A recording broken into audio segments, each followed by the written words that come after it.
Hello दोस्तों, क्या आप अभी फर्स्ट टर्म के एग्ज़ाम को लेकर डर रहे हैं?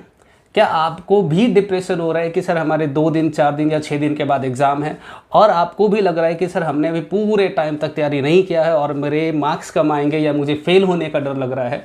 तो मैं आपको बता दूं कि डिप्रेशन में कभी भी एग्ज़ाम की तैयारी नहीं होती है। अगर कोई बच्चा पूरे टाइम, पूरे 6 महीने 7 महीने जो भी आपको टाइम मिलता है फर्स्ट टर्म में और आपने एग्ज़ाम की तैयारी नहीं किया है, तो भी लास्ट के 2 दिन में या 4 दिन में या 1 हफ्ते में हम उस पूरे 6 महीने के सिलेबस को आराम से रिवाइज कर सकते हैं और अपने डर को दूर कर सकते हैं। और स्कोर करना मुझे लगता है कि 11th क्लास के बच्चों के लिए बिल्कुल भी मुश्किल नहीं है। तो चलिए पहले हम बात करेंगे आज इस वीडियो में कि कैसे प्लानिंग करेंगे, कैसे हम अपने टाइम टेबल को सेट करेंगे और कौन कौन सा चैप्टर पे ज़्यादा फोकस करेंगे और किसको हम सबसे ज़्यादा मेहनत करेंगे और प्रैक्टिकल पर ज़्यादा ध्यान देंगे या थ्योरी पे ध्यान देंगे। तो हाय हेलो, मैं आपका सबसे अच्छा दोस्त और हम बात करेंगे सबसे पहले अपने सिलेबस के बारे में कि 11वीं क्लास के अकाउंट्स में कौन सा सिलेबस आने वाला है। फर्स्ट टर्म में बेटा देखो, सबसे पहली बात है कि फर्स्ट टर्म में तो हमारे पास टोटल 14 चैप्टर आता है, सभी जानते हैं ये बात। जो बच्चे पढ़ते हैं, जो रेगुलर क्लासेस लेते हैं, या अगर मैं ये बोलूँ कि जो बच्चे कॉन्टिन्यूटी में रहते हैं, उन बच्चों के लिए सबको मालूम है कि हमारे पास फर्स्ट टर्म में टोटल 14 चैप्टर आ रहा है, जो कि अभी इसी मंथ 1-2 दिन या किसी के हफ्ते दिन में एग्जाम होने वाला है और गवर्नमेंट स्कूल वालों का 16 को एग्जाम है। तो पहले तो हम बात करते हैं हमारे पास सिलेबस है क्या। तो बेटा हमारे पास chapter number 1, chapter number 2, chapter number 3 और चैप्टर नंबर 4, ये चारों के चारों चैप्टर हमारे पास है थ्योरी के। हम इसके बारे में अभी 2 मिनट में ही डिस्कस करेंगे। इसके बारे में अभी बात करेंगे कि इनमें से कौन कौन सा क्वेश्चंस इंपॉर्टेंट है, कौन से चैप्टर से कितने क्वेश्चंस आ सकते हैं। इसके बाद हम बात कर रहे हैं चैप्टर नंबर 5 के बारे में। बेटा ये है अकाउंटिंग इक्वेशन, और जो बच्चा स्टार्टिंग से पढ़ता है उस बच्चे को अच्छे से मालूम होगा कि अकाउंटिंग इक्वेशन कितना इंपॉर्टेंट चैप्टर है। पहली बार जब अकाउंटिंग इक्वेशन हम लोग करते हैं तो मुझे मालूम है कि बहुत ज़्यादा टाइम कंज्यूम होता है, बहुत ज़्यादा टाइम लगता है, लेकिन जब रिवीजन की बात करते हैं तो एक दिन में आप रिवाइज कर सकते हो। हम जानते हैं अकाउंटिंग इक्वेशन में 2 प्रकार के क्वेश्चन होते हैं, एक टेबल बेस्ड क्वेश्चंस होता है और एक कैलकुलेशन बेस्ड। अगर टेबल की बात करें तो हम लोगों ने टेबल में बहुत सारे क्वेश्चंस की प्रैक्टिस किया, और मान लो अगर नहीं भी करा किसी बच्चे ने तो अब भी वो प्रैक्टिस करना चाहे तो कर सकता है। हार्ड एंड फास्ट 4 या 5 क्वेश्चंस की प्रैक्टिस कर लो। एक क्वेश्चन करने में 10 मिनट लगता है, 4 या 5 क्वेश्चन करने में आधा घंटा या 40 मिनट, मैक्सिमम 50 मिनट लगेगा। कैलकुलेशन वाले सवाल 5 मिनट में हो जाता है एक सवाल, और इसके भी 4-5 सवाल कर लो, मुझे लगता है 1 घंटे में ये चैप्टर रिवाइज हो जाएगा। इसके बाद जो चैप्टर नंबर हमारे पास 6 है, दैट इज कॉल्ड वाउचर। बेटा देखो एक बात मैं आपको बता दूं, वाउचर चैप्टर से नॉर्मली प्रैक्टिकल क्वेश्चंस आने के चांसेस कम है। यस, उसमें थ्योरी के क्वेश्चंस आते हैं और हार्ड एंड फास्ट आपको 2 क्वेश्चंस पे ज़्यादा फोकस करना है। एक डेफिनेशन ऑफ वाउचर, वाउचर की डेफिनेशन क्या होती है, और दूसरा टाइप्स ऑफ वाउचर, वाउचर कितने प्रकार के होते हैं, डेबिट वाउचर क्या होता है, क्रेडिट वाउचर क्या होता है और ट्रांसफर वाउचर क्या होता है। ज़्यादा से ज़्यादा आप इसके फॉर्मेट को दिमाग में बिठा लेना, इससे ज़्यादा कुछ आने के चांसेस ना के बराबर है। इसके बाद चैप्टर नंबर जो 7 है हमारे पास, वो है rules of debit and credit. Rules of debit and credit, जिन बच्चों ने मेरे से क्लासेस लिए और नहीं भी लिए है तो हम जानते हैं इसमें नॉर्मली 3 प्रकार के अकाउंट्स होते हैं, रियल, नॉमिनल, पर्सनल। रियल्स के रूल्स पता है हमें, debit words comes in, credit word goes out. Nominal के रूल्स हमें पता है, डेबिट द नॉमिनल का पता है debit all expenses and losses, credit all income and gains. And personal का भी हमें मालूम है, debit the receiver and credit the giver. इसकी बेसिस पर इसमें सवाल आते हैं।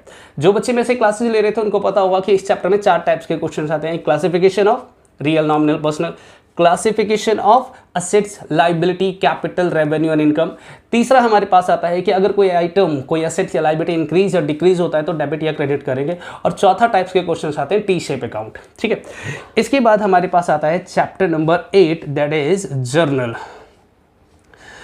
आप जानते हो कई सारे बच्चे हैं जो रूल्स को फॉलो करते हैं जर्नल एंट्री के लिए, और मेरा मानना है कि रूल्स की जरूरत ही नहीं है इसमें। कुछ बेसिक बातें अगर आपको मालूम हो, और मैं हिंदी मीडियम वाले बच्चों को बोलता हूँ कि बस 2 बातों का ध्यान रखना, जो आएगा उसे डेबिट करेंगे, जो जाएगा उसे क्रेडिट करेंगे। इस चैप्टर को हम लोगों ने अपनी क्लास में बहुत मेहनत करा है।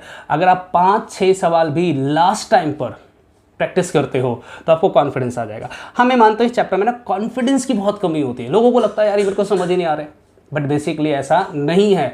आप कोशिश तो करो, ट्राई करोगे, आ जाएगा। इसके अलावा चैप्टर नंबर जो 9 है वो है लेजर। इसके इंडिविजुअल क्वेश्चंस एग्जाम में फुल फ्लैश क्वेश्चंस मेरे हिसाब से नहीं आता है, लॉन्ग क्वेश्चन तो कतई नहीं आने वाला है। 3 4 5 अकाउंट्स बनाने के लिए बोल सकता है, हो सकता है कई स्कूल वाले अगर इस तरह के क्वेश्चंस ड्राफ्ट कर दें, क्योंकि ये बहुत लेंदी होता है, पहले जर्नल है, फिर लेजर है, फिर ट्रायल बैलेंस है, काफ़ी लेंदी होता है, इसलिए नॉर्मली ये डालते नहीं है। बट स्टिल अगर किसी स्कूल में डाल दिया तो वो 2-3 अकाउंट बनाने के लिए बोलेगा, 17-18 अकाउंट्स बनाने की जरूरत नहीं होती है। इसके बाद बेटा लेजर के बाद हमारे पास आता है कैश बुक। कैश बुक हमने इस चैप्टर को कई बार अच्छे से प्रैक्टिस किया है। जिन बच्चों को लेजर आता है उनके लिए कैश बुक बहुत आसान है। हम लोगों ने एक भी क्वेश्चन कैश बुक का डायरेक्ट नहीं किया है। हमारे स्कूल वाले कई बार बोलते हैं डेबिट जो आएगा उसे डेबिट में डाल देना, जो जाएगा उसे क्रेडिट में डाल देना। हम इस तरह के रूल फॉलो नहीं करते, हम जर्नल बेस से करते हैं, और जर्नल और लेजर में हम इतना मेहनत करते हैं कि कैश बुक का चैप्टर ऑटोमेटिक हमें समझ में आ जाता है। इसके अलावा जिन्होंने पढ़ा है मैं उनकी बात कर रहा हूँ, जिन बच्चों ने नहीं पढ़ा है उनको रिवाइज करने का मैं तरीका भी 2 मिनट में बता रहा हूँ, जस्ट 2 मिनट में बता रहा हूँ। जस्ट अभी सिलेबस लिख लेते हैं पहले। इसकी बात करते हैं 11 चैप्टर जो हमारे पास है वो अदर बुक्स है। इट्स टोटली जिन बच्चों ने पढ़ा है, जिन बच्चों ने पढ़ा है इसके क्वेश्चंस कर रहे हैं उनको पता होगा ये सिंपली बिल बनाने जैसा है कि हमने किस पार्टी से माल खरीदा है, कितने का माल खरीदा है, कितनी क्वांटिटी खरीदा, मल्टीप्लाई करके हम दिखा देते हैं। इसके अलावा हमारे पास आता है चैप्टर नंबर 12 जिसका नाम है हमारा GST। मैं इसके बारे में एक और बात बता दूं कि अभी फ़िलहाल सॉरी एग्ज़ाम में GST का जो क्वेश्चंस आएगा वो जनरल एंट्री पर बेस्ड होगा। जिन बच्चों ने जनरल एंट्री पर बेस्ड या जनरल एंट्री जिनको आता है उनको GST में कोई दिक्कत नहीं आएगी। GST हालांकि जनरल में, लेजर में, ट्रायल बैलेंस में, कैश बुक में, अदर बुक्स में सब जगह आ सकता है, लेकिन आते नहीं हैं। नहीं आते भाई, नहीं दिखा सकते, बच्चे नहीं कर पाएंगे। 11th क्लास से छोटे बच्चे, मासूम बच्चे कहाँ से कर पाएंगे बेटा। ठीक है, तो GST में सिर्फ जनरल में ही GST वाला क्वेश्चन आपको प्रैक्टिस करके जाना है।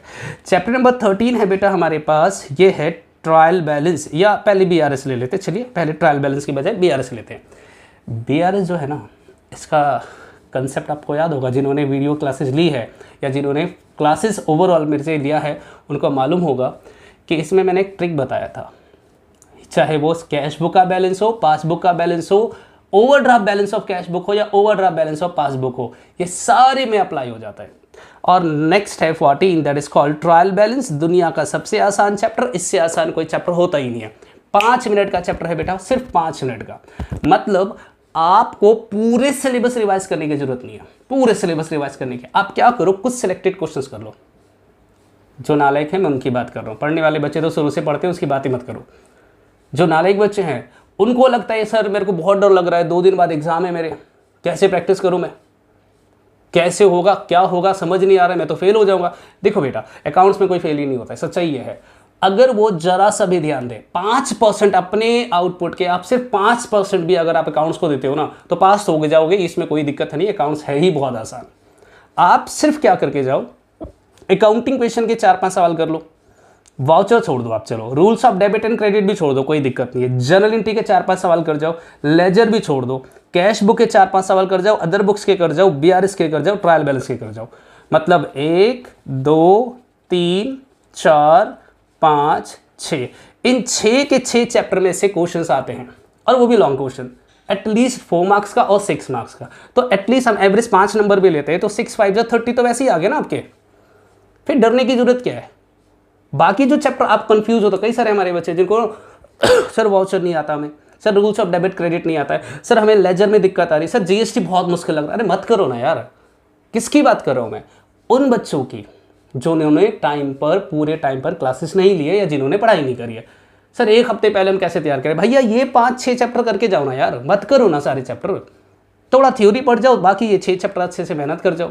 अगर इसमें से हम ऑन एन एवरेज 5 नंबर्स का लेते हैं, 6 question multiply by 5, total 30 marks तो यहाँ से हमारे बन गए। थ्योरी में से 10 नंबर हम अगर आप निकाल लेते हैं, 40 नंबर मिल गए, पास तो हो जाओ। देखो मैं बात करूं उन बच्चों के लिए जो मेहनत नहीं करते, जिनको डर लग रहा है कि सर मैं फेल हो जाऊंगा। बेटा फेल नहीं होगे, आप थोड़ा सा मेहनत करो, टाइम है अभी आपके पास, ऐसा नहीं है कि टाइम खत्म हो गया है। 2 दिन 3 दिन 4 दिन, मैंने क्या कहा आपसे कि अकाउंटिंग क्वेश्चन के एक क्वेश्चन करने में 1 घंटा लगेगा, मतलब एक चैप्टर को कंप्लीट करने में, एक क्वेश्चन करने में 10 मिनट लगता है। 4 या 5 सवाल करोगे 50 मिनट, कैलकुलेशन वाले 10-15 मिनट में कर लोगे, 1 घंटा हो जाएगा।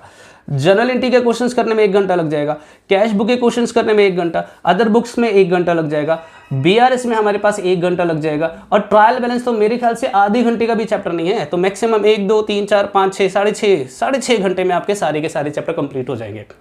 रिवीजन, मेरा पेपर मंडे को है, आज संडे है सर, हम कैसे तैयारी करें, आपके पास पूरी रात पड़ी है। सर मेरा पेपर ट्यूसडे को है, आज संडे खत्म हो गया, सिर्फ मंडे का दिन है मेरे पास, मंडे को भी मेरा इकोनॉमिक्स का पेपर है। तो मेरे भाई मंडे को इकोनॉमिक्स का पेपर देके जब घर आओगे 11 बजे, 12 बजे, 1 बजे, आप ये सोच के बैठना कि मैं 11 बजे से लेके पूरा आधा दिन और पूरी रात मेहनत करेंगे, कैसे नहीं होगा। अच्छा, उससे भी बड़ी बात, थ्योरी के क्वेश्चंस की बात करते हो ना, इसमें टोटल 4 चैप्टर है। मैं इसमें कुछ क्वेश्चंस ऐसे बताता हूं जो पक्का एग्जाम में आएगा, पेपर लीक है समझ जाओ। बताऊं, पीछे से रिवर्स से स्टार्ट करते हैं। चैप्टर नंबर 4, एक क्वेश्चन, सिर्फ एक क्वेश्चन, जितने भी स्कूल वाले हैं वो पक्का डालेंगे। 11वीं क्लास के अकाउंट्स में डरने की जरूरत नहीं है। नाम बताऊं, difference between cash basis of accounting and accrual basis of accounting. पक्का आता है एग्जाम में, मेन क्वेश्चन से बड़े मार्क्स के आते हैं, डेफिनेटली एग्जाम में आएगा। रट के चले जाओ, रट के चले जाओ। डिफरेंस बिटवीन कैश बेसिस और एक्रूअल बेसिस। और उससे भी बड़ी बात बताता हूं, उसके पॉइंट याद करो, पता है आपको, एक्रूअल बेसिस की तारीफ करना और कैश बेसिस की बुराई कर देना। भैया एक्रूअल बेसिस अच्छा होता है, कैश बेसिस बुरा होता है। एक्रूअल बेसिस में outstanding, accrued, advance, prepaid record करते हैं, एक्रूअल बेसिस कैश बेसिस में रिकॉर्ड नहीं करते। Accrual basis of accounting acceptable है, कैश बेसिस एक्सेप्टेबल नहीं है। ये रिलायबल है, वो रिलायबल नहीं है। तो आपको एक्रूअल की तारीफ करना है और कैश बेसिस की बुराई करना, दैट्स इट। एक क्वेश्चन से पूरे चैप्टर में जो एग्जाम में आता है, इंपॉर्टेंट चैप्टर आता ही आता है। थर्ड चैप्टर की बात करूं तो थर्ड चैप्टर में भी सिर्फ 2 क्वेश्चन, सिर्फ 2 क्वेश्चन मैं रिपीट कर रहा हूं। अगर 2 क्वेश्चन आपने पढ़ लिए वही आएगा। एक फंडामेंटल अकाउंटिंग एजम्पशन, थ्योरी की बात कर रहा हूं, फंडामेंटल अकाउंटिंग एजम्पशन 3 एजम्पशन है, सिर्फ 3 एजम्पशन है। एक गोइंग कंसर्न, कंसिस्टेंसी और accrual basis. Going concern, consistency और एक्रूअल बेसिस, ये फंडामेंटल अकाउंटिंग एजम्पशन है, ये क्वेश्चन आएगा हमारे पास। और एक आएगा अकाउंटिंग प्रिंसिपल। टोटल 11 प्रिंसिपल है, उसमें से आप सिर्फ 8 प्रिंसिपल पढ़ के जाओ, मत पढ़ो सारे। 8 में से ही 2 या 3 आपको मिल जाएगा पेपर के अंदर, ठीक है। कौन से 8 पढ़ना, मैंने इंपॉर्टेंट मार्क करवा रखा है, आप चाहो तो 11 पढ़ लो, 3 से क्या ही फर्क पड़ने वाला है। चैप्टर नंबर 2 की बात कर रहा हूं। चैप्टर नंबर 2 जो है वो प्योरली डेफिनेशन है, प्योरली। जिन बच्चों ने अकाउंटिंग क्वेश्चन कर रखा है उनके लिए चैप्टर नंबर 2 बहुत आसान है। कैसे? अरे सर उसमें डेफिनेशन बताना है, असेट्स क्या है, लाइबिलिटी क्या है, कैपिटल क्या होता है, रेवेन्यू क्या है, इनकम क्या है, एक्सपेंस क्या है। तो ऑल डेफिनेशन जस्ट एक बार रीड कर लेना, जस्ट रीड करके चले जाना, बहुत है। अगर फिर भी आप कहोगे नहीं सर इंपॉर्टेंट भी बता दो, तो इसमें 2 क्वेश्चंस को अच्छे से पढ़ लेना। एक liability and its types, liability क्या होता है और कितने प्रकार के होते हैं, और दूसरा असेट और इट्स टाइप्स, असेट्स क्या होता है और कितने प्रकार के होते हैं। मतलब असेट्स में टेंजिबल असेट्स क्या है, इंटेंजिबल असेट्स क्या है, fictitious assets, current assets, non current assets. Liabilities की बात करूं, current liability, non current liability, these types of assets and liability, और इसके टाइप्स पढ़ लोगे सफिशिएंट है। बाकी सारी डेफिनेशन एक बार पढ़ लेना, याद बात करने की जरूरत नहीं है। चैप्टर नंबर 1 की बात करें तो इसमें 2-3 बेसिक क्वेश्चन है, जैसे ऑब्जेक्टिव ऑफ अकाउंटिंग क्या होता है, लिमिटेशन ऑफ अकाउंटिंग क्या होता है, users of accounting information, internal user, external user, ये 3-4 क्वेश्चन है, ये रीड कर लेना। मतलब बच्चे, मैं आपसे डरने के लिए मना कर रहा हूँ। कई सारे बच्चे डरते हैं, सर क्या करूँ समझ नहीं आ रहा है, और अकाउंट्स का पेपर इसलिए उनको मुश्किल लगता है क्योंकि प्रैक्टिकल है। एक क्वेश्चन करने बैठते हैं, आधा घंटा खराब होता है, फिर लगता है यार कैसे होगा बताओ, अकाउंटिंग क्वेश्चन के क्वेश्चन करने में ही खराब हो गया पूरा टाइम, एक दिन पूरा निकल गया। इसीलिए तो कहता हूँ टाइम से पढ़ लो। नहीं पढ़ोगे तो क्या होगा, रील चलाने के लिए आपके पास टाइम है, रात के 2 बजे 3 बजे तक आप ऑनलाइन रहते हो, रील्स स्क्रॉल करते रहते हो, क्या ढूंढ रहे हो आपको भी नहीं पता, नींद नहीं आ रही जी क्या करूं, रील देख लो, मोबाइल देख लो। अगर आपके पास टाइम नहीं है तो टाइम को अच्छे से यूज करना सीखो, क्वालिटी टाइम को यूज करना सीखो। अब क्वालिटी टाइम कैसे यूज करते हैं, अरे आप जब भी फ्री होता हो। सर अब मैं एक बच्चे से कल पूछ रहा था, सर कितने बजे सोते हो बेटा, सर मैं ना 9 बजे सो जाता हूँ। अरे क्यों सोते हो 9 बजे भाई, एग्जाम डेज में बच्चे सोते ही नहीं है, 2 घंटे 3 घंटे 4 घंटे बहुत है। 3 बजे सो ना, सुबह 9 बजे से लेके सुबह के 3 बजे तक 6 घंटे होते हैं। और आपको क्या लगता है 6 घंटे बहुत होते हैं? किसी भी बच्चे के लिए 6 घंटे बहुत होते हैं भाई साहब, पूरा सिलेबस खत्म करवा रहा हूँ 6 घंटे में। आप देख तो लो, प्रैक्टिस करके तो देखो। और कोई भी डाउट हो, व्हाट्सअप नंबर है मेरा आपके पास, मैसेज करो, इमीडिएटली मैसेज करो कि सर ये वाला क्वेश्चन नहीं हुआ समझा दो मुझे। मुश्किल होगा बोलूँगा क्लास में समझ लेना, आकर आसान हुआ रिप्लाई दिया जा सकता है व्हाट्सएप पे, मैं रिप्लाई कर दूंगा उसी टाइम पे व्हाट्सएप पर। उम्मीद करता हूँ। सबसे बड़ी बात, पढ़ने वाला बच्चा अगर है तो वो किसी भी टाइम पढ़ सकता है, कोई एक्सक्यूज़ नहीं है, कोई एक्सक्यूज़ है ही नहीं है। हाँ, ना पढ़ने वाले बच्चों के लिए there are different types of excuse. Sir मेरे सर में दर्द है, पेट में दर्द है, आज मन नहीं कर रहा है, बुखार है, कहीं जाना है, मौसी है, फेस्टिवल है, दिवाली है, दशहरा है, कितने सारे एक्सक्यूजेज आप देते रहोगे।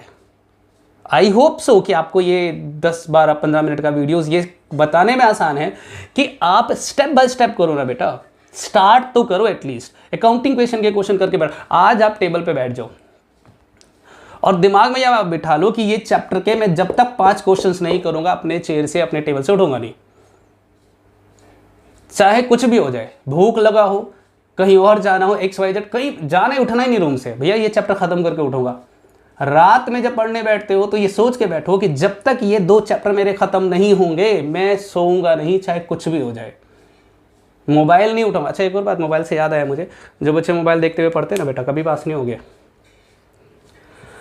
मोबाइल को साइलेंट नहीं रखना है, स्विच ऑफ रखना है, साइलेंट नहीं रखना है। साइलेंट रखने वाले बच्चे क्या करते हैं, साइलेंट करके रख तो देते हैं साइड में, 2 मिनट में एक लाइन भी नहीं करा, मोबाइल उठा के देखेंगे कोई मैसेज आया नहीं, दोबारा करेंगे फिर उठा के देखेंगे मैसेज आया नहीं, फिर दोबारा उठा के देंगे अरे नोटिफिकेशन आया, फिर पेन रखेंगे और फिर नोटिफिकेशन का रिप्लाई करने में लग जाएंगे।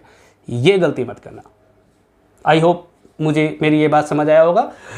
जिन बच्चों को भी डाउट हो आप मेरे से कांटेक्ट कर सकते हो, मेरा नंबर आपके पास सभी के पास है, या आप डायरेक्ट मैसेज भी कर सकते हो, वीडियो पर भी रिप्लाई कर सकते हो। आप लोगों के लिए मेरी तरफ से शुभकामनाएं, आप लोगों का एग्ज़ाम अच्छा जाए। तब तक के लिए बाय।